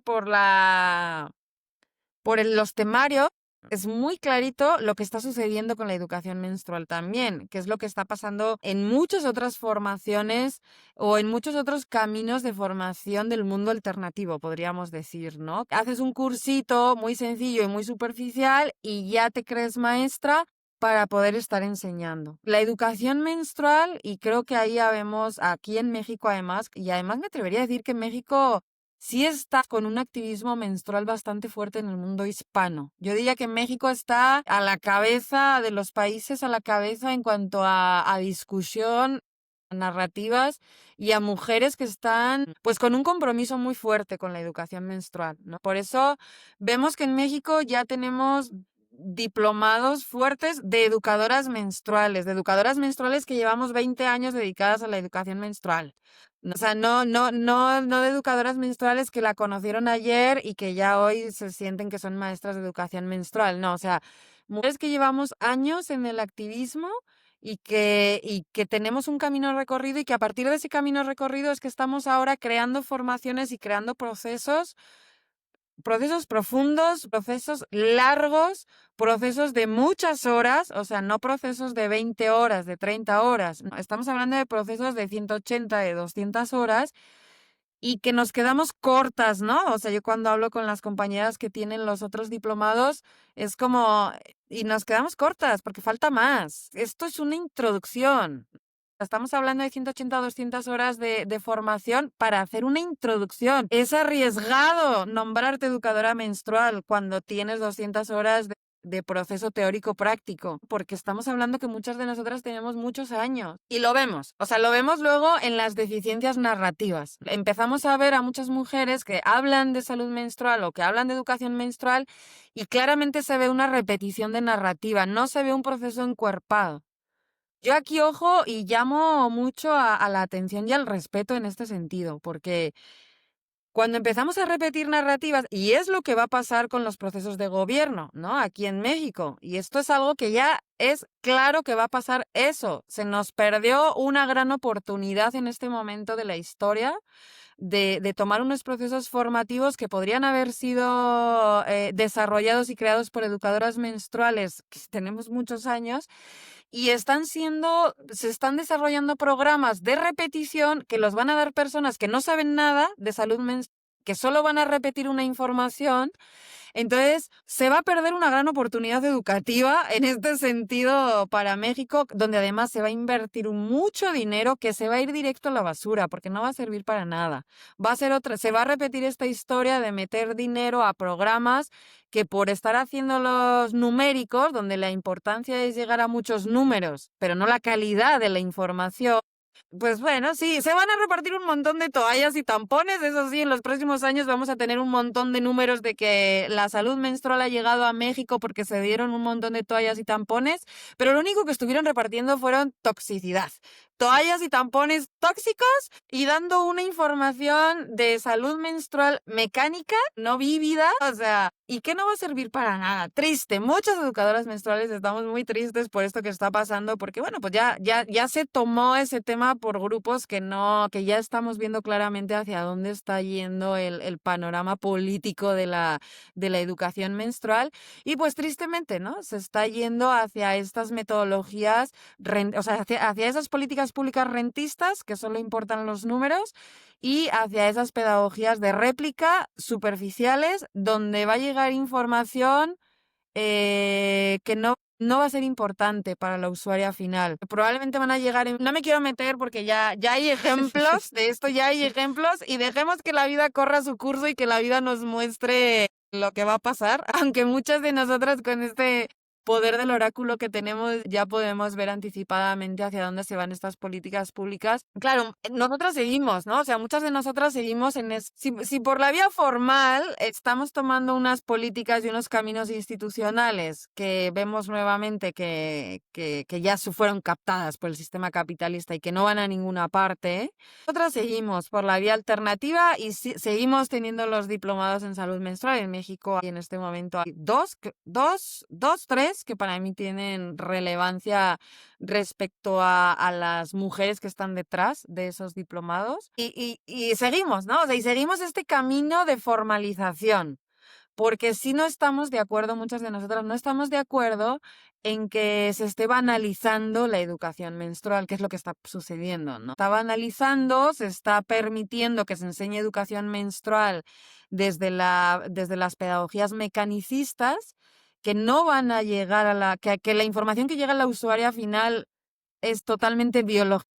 O sea, no se va a tener todo el enfoque biopsicosocial. Entonces, ese es el camino que estamos ahora, ¿no? Muchas educadoras menstruales estamos en este camino de la formalización, de las pedagogías rituales, porque si la educación menstrual lo que nos permite precisamente es la pedagogía ritual. La pedagogía ritual lo que va a hacer es una pedagogía vinculativa con el cuerpo. No es una pedagogía teórica 100%, teórico-prácticas, pero que la práctica sigue siendo teoría, no más nada procesada, ni vinculada, ni pasada por el cuerpo, ¿no? Entonces, la pedagogía ritual lo que te permite es que la información te atraviese el cuerpo y que tú crees nueva información a partir de lo atravesado por el cuerpo. Por eso lo importante de la educación menstrual y de las educadoras menstruales, y de que una educadora menstrual tenga muchos años en el camino del autoconocimiento, es porque la información está atravesada por el cuerpo. Una educadora menstrual que lleva un año observando su ciclo, pues disculpa, discúlpame, pero no eres educadora menstrual, porque no tienes referencia de la información atravesada en tu cuerpo suficiente. Necesitas más tiempo para que la información esté atravesando tu cuerpo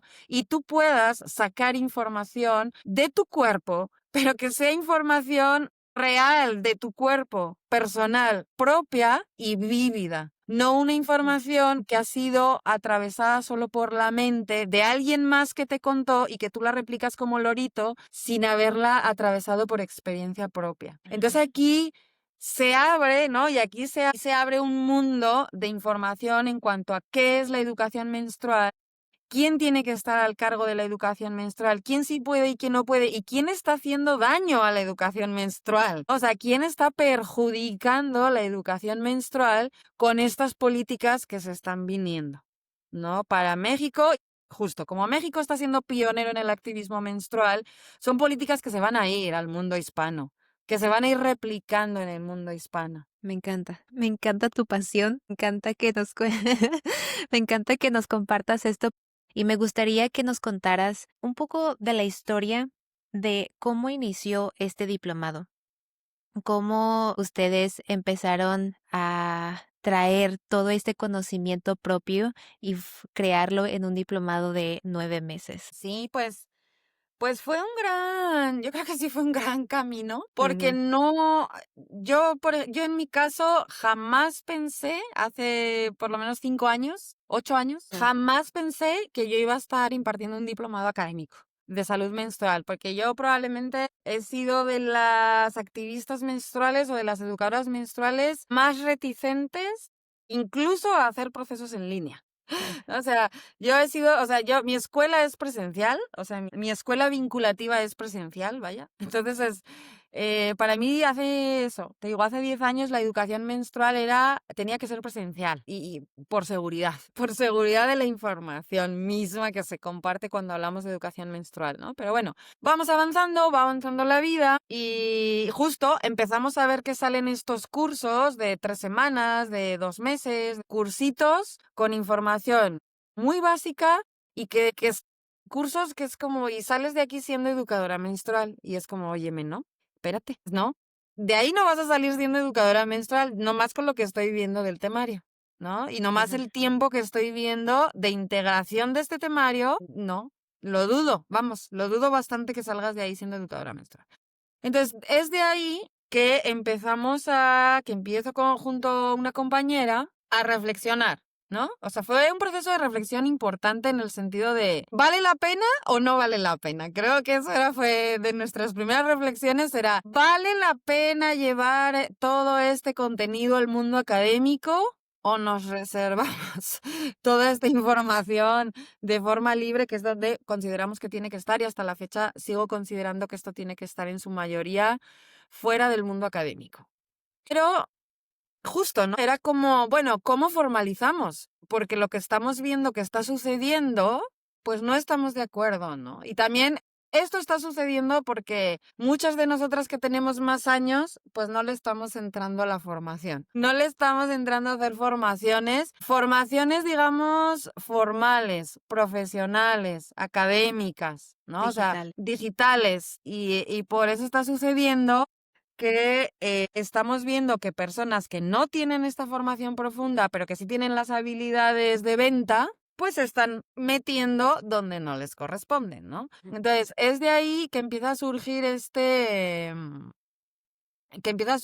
reflexión de, bueno, vamos a probar, porque fue desde ahí, vamos a probar, vamos a hacer la prueba de una formación académica de diplomatura que tenga una validación con universidad y vamos a ver qué información vamos a llevar ahí, porque educación menstrual y salud menstrual es un gran mundo de información, ¿no? Entonces es como, ¿qué información vas a llevar ahí? Entonces, también fueron varios meses de estar reflexionando, de estar sintiendo, de estar articulando. O sea, yo hice el diseño del diplomado completo, así las 180 horas las hice minuto a minuto, las diseñé. Fue mucho el rebote y el rebote con otras mujeres y el rebote de estar pensando y sintiendo cuál era la información pertinente para el mundo académico cuando hablamos de educación menstrual. ¿no? O sea, cuando hablamos de educación menstrual y de formar educadoras menstruales desde el mundo académico, ¿qué es lo que vale la pena llevar para allá?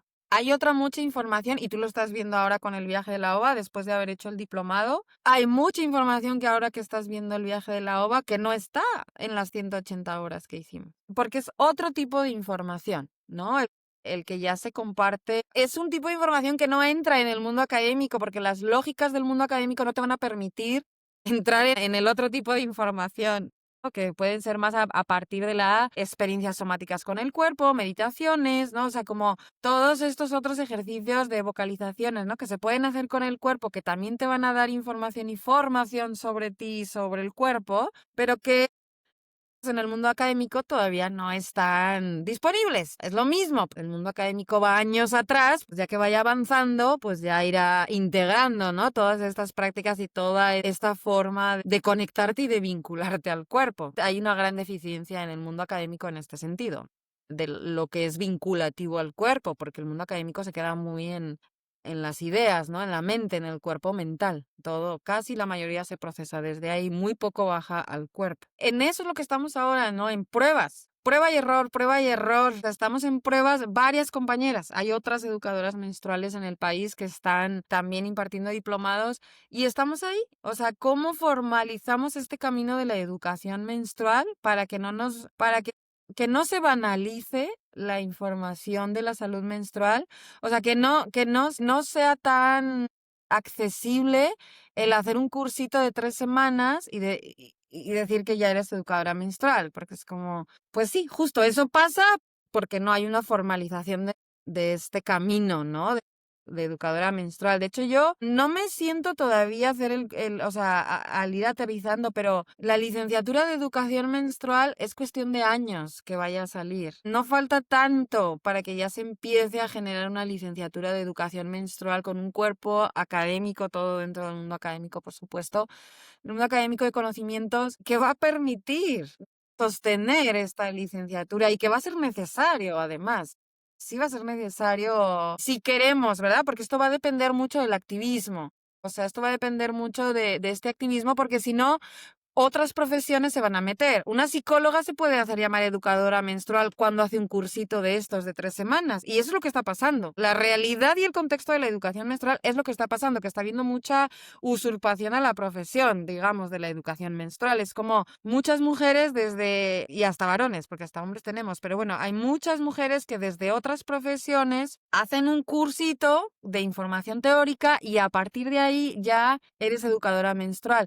Eso es lo que muchas activistas y muchas educadoras decimos, no, no, no, no, espérame, no. Una cosa es la psicología y otra cosa es la educación menstrual. ¿Que la educación menstrual tiene componentes psicológicos? Sí. ¿Que la psicología necesitaría componentes de una educadora menstrual para llevar procesos psicológicos realmente profundos? Sí. ¿Que la educación menstrual y la salud menstrual va a revolucionar muchas maneras de entender el cuerpo? Sí. La misma psicología, o sea, la psicología se va a despedazar en el momento que se empiece a profundizar más con la salud menstrual. ¿Por qué? Porque no se considera, o sea, hay muchos procesos terapéuticos de psicología que no se está considerando la salud Mentales, menstrual, al sí. que no se está considerando la fisiología ovulatoria menstrual. ¿En qué terapia es esa? Para una mujer, en el caso de las mujeres, cuando está faltando lo más importante de la comprensión, ¿no? Pero ¿por qué pasa eso? Pues porque la misma psicóloga no se conoce a sí misma, no conoce su propio proceso de ciclicidad. Desde las mismas ginecólogas, o sea, muchas ginecólogas no se conocen a sí mismas, tienen toda la mecánica de la fisiología menstrual o de la fisiología del ciclo ovárico menstrual, pero ellas a sí mismas no le preguntes cuándo ovula porque no tiene ni idea. O tiene idea, pero a partir de la mecánica. Y la mecánica no es solo, a veces hay más indicadores, ¿no? Que son los mecánicos de todo. No, a veces no, siempre, vaya. El punto es conocerlos. Entonces, aquí, claro, muchas activistas estamos ahora haciendo esta labor de abrir este hueco, de abrir esta formalización. No lo quiero llamar profesionalización porque esa palabra es muy complicada. O sea, vamos a llamarle formalización, que estamos haciendo estos primeros esfuerzos, ¿no? Desde diplomaturas que están labrando este camino, ¿no? Que están labrando esta tierrita, este territorio que eventualmente se irá haciendo una especialidad, eventualmente se irá haciendo una licenciatura. Vamos a ir viendo cómo esto, claro que va a ir tomando espacio y va a ir tomando escenario. Y un escenario que además, como te digo, va a hacer tanta transversalidad en el mundo académico que va a tener que replantear muchos estudios que ya tenemos ahora actualmente, que va a ser, muy bien, pero si ahora le metemos la perspectiva ovárica menstrual, ¡pum! Pues ya se te cayó toda tu teoría, ¿verdad? Entonces, eso, pues claro, también por eso va lento, ¿verdad? Porque en el momento en el que esto se desate, van a cambiar muchas narrativas, ¿no? Que van cambiando poco a poco, pero van a cambiar mucho estas narrativas. Entonces, es importante, y yo esto siempre lo comparto en las sesiones en línea, la horizontalización de la ginecología. La posibilidad de horizontalizar la ginecología pasa por el encuerpamiento, por encuerpar lo que estás viviendo con tu salud ovárica menstrual. Si no, nunca vamos a llegar a ese proceso de horizontalización vincular, porque tiene que estar vinculada, porque sí nos podemos sentar a hablar sobre salud menstrual teóricamente, pero si no la tenemos encuerpada, si no está vinculada a la experiencia propia, pues nada más estamos pues pajareando, digo yo, ¿verdad? Bla, bla, bla, bla, bla. No, sin solidez, sin estar sostenido en tu propia realidad y en lo que tú estás viviendo en tu cuerpo. Entonces, de ahí que es muy fácil que cuando hablamos de ginecología, si tú no estás vinculada y si tú no estás encuerpada, es muy rápido que te saquen de tu teoría. Tú puedes tener mucha teoría menstrual y ovárica menstrual, pero si no la tienes encuerpada, muy fácil te van a poder mover esa realidad y muy, muy fácil te van a poner en duda. ¿Por qué? Porque no tienes comparativa con un cuerpo real, ¿no? Que es el tuyo, porque el cuerpo más real que hay es el tuyo, para cada quien. Me encanta, sí, me encanta que me abriste el panorama, así como lo hizo el diplomado. Y al estar continuamente semana a semana aprendiendo con ustedes, me di cuenta que efectivamente la teoría es un poquito de toda la práctica que hay que llevar a casa y hay que evitarla ciclo a ciclo, mes a mes. Y una vez que se terminó el diplomado, obviamente fue un proceso interno y personal que todavía sigue y continuará definitivamente. Y me encanta esto que nos compartes porque lo que sí podemos empezar a hacer ahorita es empezar a educarnos en nuestra propia salud interna, en nuestros propios ciclos, en conocernos a nosotras mismas, que están estos espacios como el diplomado o otros cursos que nos permiten poder conocer un poquito más de lo que no sabemos, porque definitivamente entrar a estos espacios para mí fue un wow. Hay tanto que no sé y hay tanto que no se cuenta allá afuera y la verdad estoy muy agradecida porque ustedes están creando estos espacios para mujeres que a las que pues nunca tuvieron estos espacios para poder aprender más y lo dijiste aquí, estos espacios de seguros de autodescubrimiento, ¿verdad? Que al final eso es lo que ustedes están creando y pues estamos en un escenario nuevo. Siento que todavía somos Sí. súper pioneras. Lo veremos en las generaciones futuras y me encanta poder tener este tipo de conversaciones porque de este tipo de conversaciones podemos rescatar muchas cosas que solo el 1% del 99% que todavía hay que descubrir. Gracias, Lía. Y me encantaría como último bloque de este episodio conversar sobre tu homenaje en Colima. ¿Qué te motivó a organizar el homenaje en Colima a las parteras tradicionales? Pues esta también es larga, esta también es larga, pero bueno, voy a intentar resumir, porque es como, me voy a centrar en el homenaje, no tanto en el Ujú. proceso de las cápsulas, que eso sería como otro tema, pero lo que me impulsa a hacer un homenaje y lo que me impulsó a hacerlo rápido y lo que me impulsó a hacerlo en el Museo Regional de Historia de Colima, además, fue justo que están vivas todavía, ¿no? O sea, era hacer un homenaje en vida, porque lo que me motivó a hacerles el homenaje fue a las parteras tradicionales fue el que están vivas todavía. Que yo venía de una creencia de que en Colima no había parteras. Ya tengo 16 años viviendo en Colima.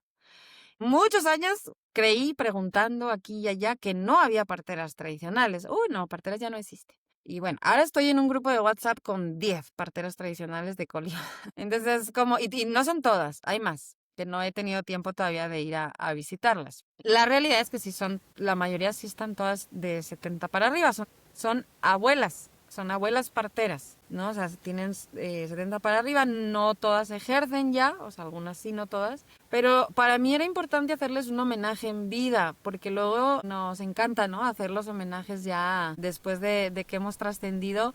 Entonces, para mí sí era muy significativo hacer un homenaje en vida a las parteras, haciendo esta significación de la partería sigue viva en Colima, la partería tradicional sigue viva, porque realmente parecería que en Colima la partería tradicional no existe, desde hace mucho, parecería, pero sí existe. Y justo, ¿no? Hacerles un homenaje en vida era significar la partería sigue viva, la partería tradicional en Colima sigue viva. Tenemos abuelas, además, que tener abuelas en un territorio de un saber, pues es una gran joya, porque tienes a las maestras antiguas, ¿no? O sea, las maestras que ya han recorrido mucho camino, por lo tanto son las más sabias, las que más saben del tema, ¿no? Tenemos a las especialistas, porque ya son abuelas y están vivas, ¿no?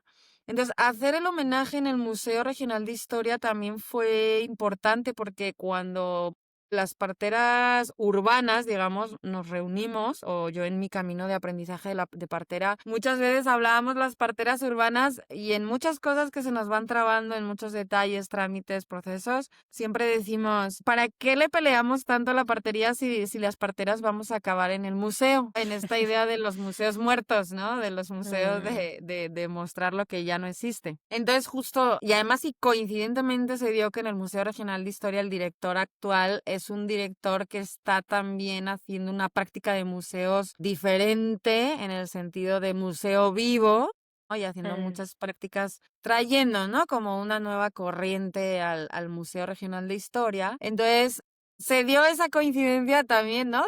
De que estaba la posibilidad con el director actual. Hacerlo en el museo también era muy simbólico, ¿no? Porque era como, venimos las parteras, vienen las tradicionales al museo, donde sería como ir a morir, ¿no? Pero en este caso vamos a revivir, y literal, vamos a revivir un poco la partería tradicional. Pues no es que la vayamos a revivir, no creo que eso ya esté en la posibilidad de revivir la partería tradicional de Colima. Creo que esa posibilidad ya se acabó hace unos años, la de revivirla. Lo que nos queda en Colima realmente es la posibilidad de escuchar, conservar, aprender lo más que se pueda de las parteras tradicionales que están vivas, o sea, tomar el legado en la medida de lo posible, pues lo que el tiempo y la vida permita, y a partir de ahí ya en el momento en que las señoras y pues la diosa quiera que todavía duren muchos años, pero en el momento que las parteras tradicionales, las abuelas, ellas decidan partir, ahí parte la partería tradicional de Colima también, ahí se acaba realmente. No hay quien esté haciendo el relevo en cuanto a partería tradicional. El relevo que viene pues somos nosotras, ¿no? Las parteras autónomas, que en este momento pues tampoco es que estamos tantas en Colima, pero bueno, me imagino que van a ir surgiendo y van a ir viniendo más, igual como es el proceso de la partería y la salud menstrual y la educación menstrual son procesos que viven escenarios paralelos y hasta cierto punto similares porque hablamos de lo mismo. Salud sexual y reproductiva, salud ginecológica y perinatal, que al final pues vienen, ¿no? En el mismo escenario, es mismo cuerpo, ¿no? Y es el mismo pueblo, el pueblo de las mujeres. Entonces, ¿qué me inspiró esto? El homenaje en vida, agradecerles, reconocerles en vida y reposicionarlas en el lugar de valor que les corresponde a las abuelas. Qué bonito, qué bonito. ¿Me podrías contar un poquito más? Hay algunas fotografías y vi que fue un evento en vivo. ¿Cómo fue este proceso para ti el poder tener conversación con todas ellas y poder hacer estas cápsulas que mencionaste? Pues fue un proceso largo, porque fue un proceso de un año pasadito. Ajá. Sobre todo, pues, porque ellas viven en los pueblos de Colima, y eso Colima es un estado pequeño, pero finalmente sí viven en los pueblos alejados. Entonces, claro, pues hacerlo entre el tiempo, ¿no? Y la disposición de recursos para ir a conocerlas, ir a presentar, ir a, pues a presentarles la intención, sobre todo, ¿no? Porque más allá de las cápsulas, más allá del homenaje, o sea, hay una intención de reconocimiento y de legado, ¿no? De legado de sus saberes, ¿no? Y justo de revalorización de sus saberes, ¿no? Entonces, sí, la intención de las cápsulas precisamente era esa, ¿no? Como dejar un testimonio en vida de ellas, o sea, tener testimonios de ellas en vida, de sus propias historias de vida y de sus propios procesos como parteras. Y justo el homenaje, pues, era presentar estas cápsulas, presentar, pero sobre todo el homenaje era más la intención que te digo anteriormente, ¿no? Y bueno, con las cápsulas vamos a continuar porque el año pasado, pues, dio tiempo a hacer cápsulas a unas, ¿no? A unas abuelas, pero vamos a continuar. De hecho, el próximo mes, ahora en noviembre, pues voy a ir a grabar y hacer la cápsula de otra, ¿no? De Wow. que pues, quedó fuera del proceso anterior. Vamos a seguir con el proceso de las cápsulas y vamos a seguir haciendo y documentando y sistematizando de forma audiovisual todo lo que ellas nos permitan, porque luego no todo permiten, o sea, hay cosas que me cuentan, pero no quieren que lo grabe. Bueno, lo que ellas no den permiso, pues eso no se da permiso, la verdad. No tenemos el permiso, pero lo que ellas sí nos permitan compartir, pues lo vamos a ir compartiendo públicamente. El homenaje sí se hizo público, de hecho lo tenemos grabado y pronto esperamos hacer como el relanzamiento del homenaje grabado, pero casi siento que eso ya va a ser a final de año porque el trabajo y Claro. las muchas cosas que atender, pero sí es la intención de este homenaje dejarlo público para que sea como un testimonio más que quede como parte de la historia de la partería tradicional. Y seguir investigando y seguir recolectando y seguir creando esta historia de la partería tradicional, que sí fue muy significativo, ya lo último que te cuento, sobre esto sí fue muy significativo que cuando yo empiezo, ¿no? Con este proceso de buscar a las parteras y de buscar la partería tradicional, porque yo venía eso, ¿no? De una idea de lo que había preguntado, era de, no, aquí ya no hay parteras, ¿no? Entonces yo decía, bueno, ¿y cuál es la historia de la partería tradicional de Colima? ¿Por qué se acabaron las parteras? ¿Qué pasó, no? Por suerte que las tenemos vivas, entonces nos lo cuentan de viva voz, ¿no? ¿Por qué se ha ido acabando la partería en Colima? Y, sí fue muy significativo el hecho de que yo cuando el nombre que le puse fue 2000 años de historia, ¿no? Al proyecto. Wow. Hubo momentos del proceso creativo que yo a mí misma me decía, ay, ¿a qué hora se me ocurrió ponerle 2000 años de historia? ¿De dónde voy a sacar los 2000 años?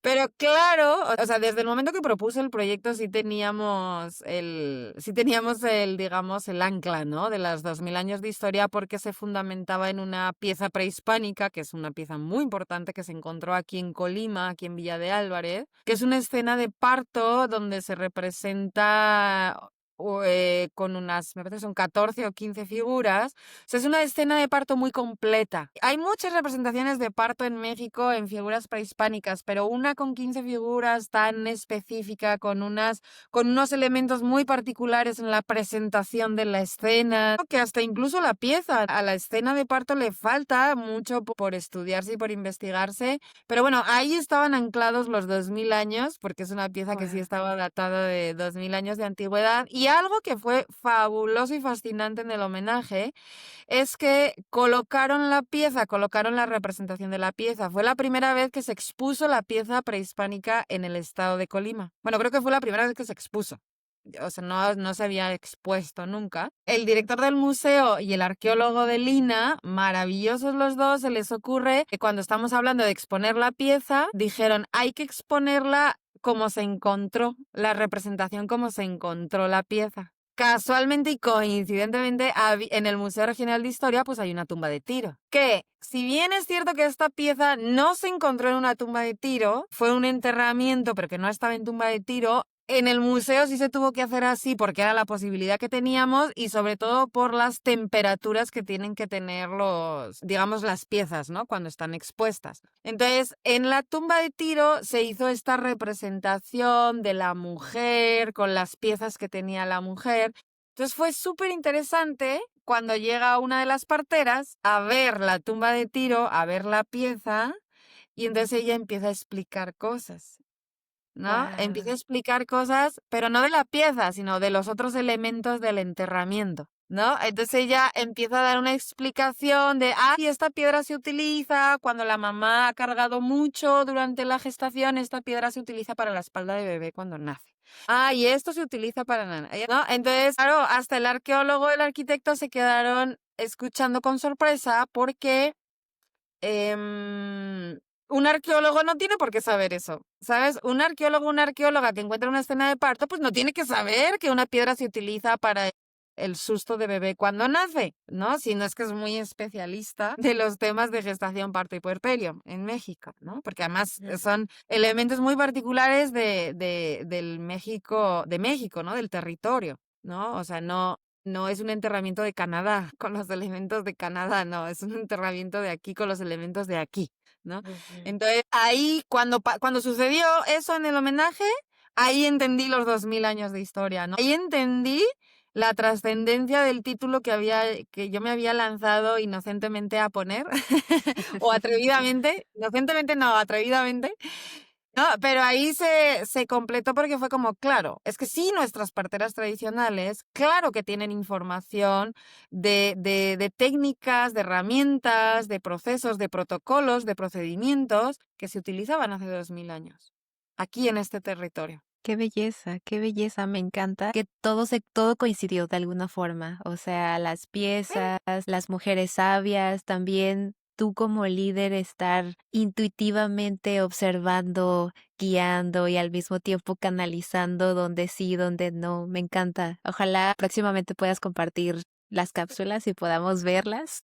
Las vamos a poner también en la descripción. Y Lía, este es el final del episodio. Muchísimas gracias. Estoy fascinada con toda tu sabiduría. Definitivamente tenemos que hacer un episodio 2, pero ahora para hablar de partería, hablar de la plenipausia. También me gustaría tocar ese tema.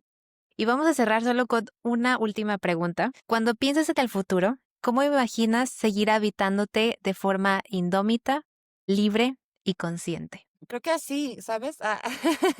Es como, me encanta, te felicito porque me encanta el nombre de tu proyecto, porque es así. ¿Cómo me imagino viviendo en el futuro? Pues así, libre y consciente, ¿no?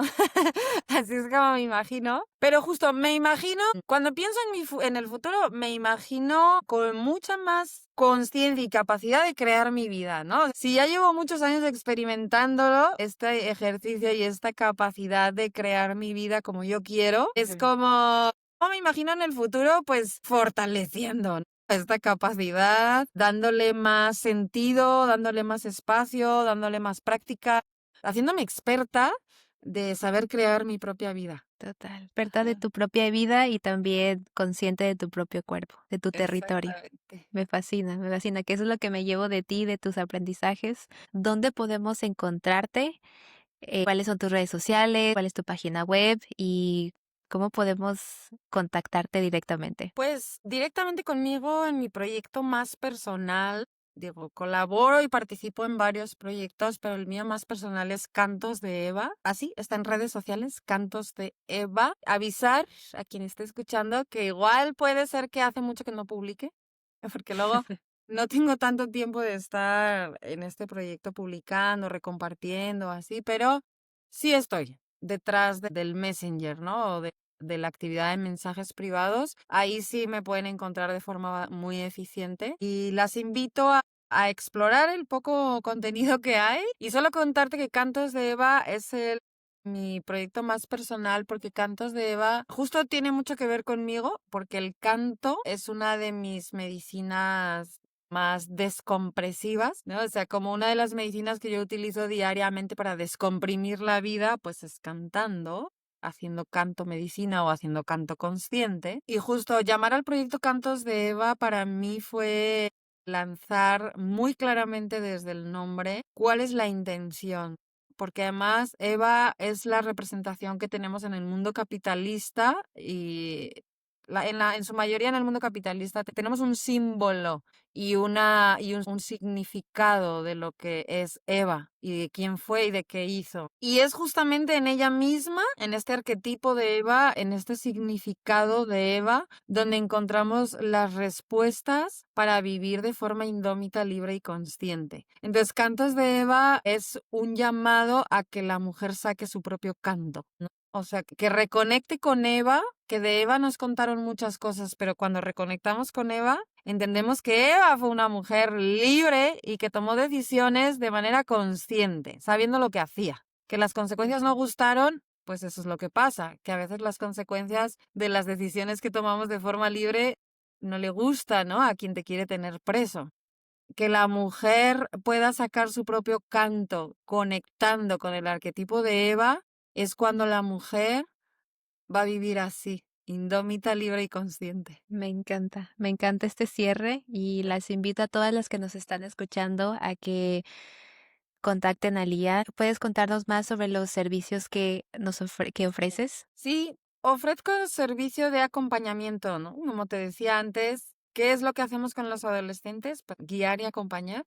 Pues eso es lo que ofrezco también para las mujeres adultas, guía y acompañamiento en salud sexual y reproductiva, en salud ginecológica, en salud gestacional, consultas y consejería uno a uno, espacios de escucha y de mirada. Esto generalmente se suele tornar en terapia menstrual, mucho acompañamiento que se va tornando terapia menstrual y también hago procesos de formación, ¿no? Por un lado tengo, ¿no? O sea, participo y como maestra y pues diseñé el diplomado en educación para la salud menstrual que está avalado por la Universidad Pedagógica Nacional y tiene puntos escalafonarios del sistema USICAM. Y el proceso que te digo, este proceso más profundo, más personal, que no tiene aval de ninguna institución, lo hago yo porque es un proceso de acompañamiento profundo y personal, el viaje de la ova, ¿no? Que es este proceso para reconectar con la sabiduría de la ova o del óvulo. El que no está familiarizado con el lenguaje femenino de la semilla femenina, pues la mayoría lo conoce como óvulo, ¿no? La sabiduría del óvulo. Cada óvulo tiene muchísima sabiduría que se va desprendiendo ciclo a ciclo. Entonces, en el viaje de la ova lo que hacemos es aprender a entrar, a reconocer todo eso que cada ciclo nos va mostrando. Me encanta. A todas las que quieran iniciar guía y acompañamiento con Lía, les voy a dejar en la descripción toda su información para que puedan contactarse con ella. Muchísimas gracias, Lía, y estamos conversando en un próximo episodio. Chao, Con chao. mucho gusto. Bye, bye.